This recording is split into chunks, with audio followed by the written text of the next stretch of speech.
The local elections of 2024 are not going very well for the Conservative Party. As of the time of recording, which is Friday night, the Conservatives are down by 414 councillors and Labour have gained 168.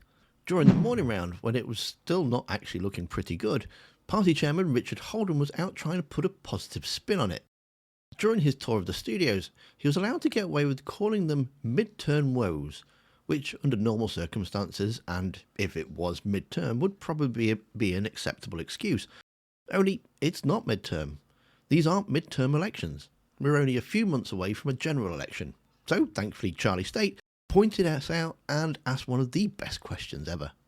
Okay, I'm going to have to stop you there, because very obviously, when we look at the facts, the fact is they didn't want to see a Conservative MP.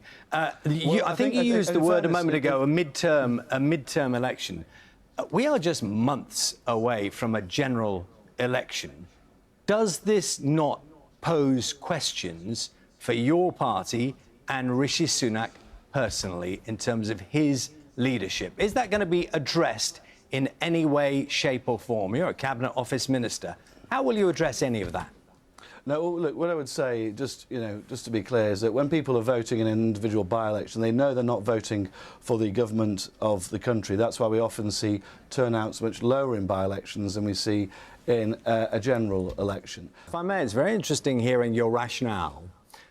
The one thing people are not hearing you say is that voters do not like what we, the Conservative Party, are offering, which to many people would seem like a very reasonable conclusion. What do you think about that? Well, what I'd say is that I think voters in Blackpool South, we saw fewer votes for Labour than at the previous general election, I think, there. I think we also have a situation where I think voters in Blackpool South do want to see us fulfil our pledge to stop the boats. We're only going to do that when our full Rwanda scheme takes off in 9-2. You're saying they wanted what you're offering, but they didn't vote for you? I think what they want to see is they want to see us delivering on things like the Rwanda scheme, which obviously the Labour Party has opposed. In by-elections, there's all sorts of individual circumstances which come through. After the last election, it was Dick Holden's job to put a positive spin on it. And to see him make a fool of himself, trying to twist himself up in knots and justify this loss, then you need to watch the video that's on screen now. Thanks for watching. Don't forget to hit that like button, and I'll see you next time.